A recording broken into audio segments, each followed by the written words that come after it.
இன்னைக்கு என்னோட ஸ்டைல் மொச்சை பூசணிக்காய் பொரியல் தான் பண்ண போறேன். நெறைய பேர் இந்த ரெசிபி கேட்டுட்டே இருந்தாங்க. ஸோ அவங்களுக்காக மஞ்ச பூசணிய நல்லா கழுவிட்டு தோலோடவே சின்ன சின்னதா கட் பண்ணி ஒரு பாத்திரத்தில எடுத்துக்கிறேன். உங்களுக்கு தோல் வேணாட்டி நீங்க கட் பண்ணிறலாம்.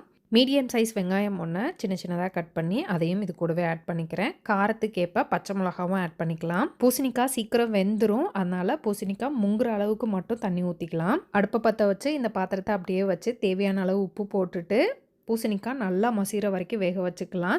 இது கூட பச்சை மொச்சை வந்து லைட்டாக ஒரு அரை வேக்காடு வேக வச்சு ஆட் பண்ணிக்கணும். இது கூடவே பச்சை மொச்சையை சேர்த்து வேக வச்சோம்னா அந்த பச்சை மொச்சையோட ஸ்மெல் இருக்கும். அதனால லைட்டாக வேக வச்சுட்டு அதுக்கப்புறமா ஆட் பண்ணிக்கோங்க. பச்சை மொச்சையை வேக வச்சுட்டு அந்த தண்ணியை இருத்துட்டு வெறும் மொச்சையை மட்டும் ஆட் பண்ணிக்கணும். பூசணிக்காய் சீக்கிரம் வெந்துடும். அந்த தண்ணியிலேயே வந்து வேக வேக லைட்டாக வந்து மசிச்சு விட்டுக்கிட்டே இருக்கணும்.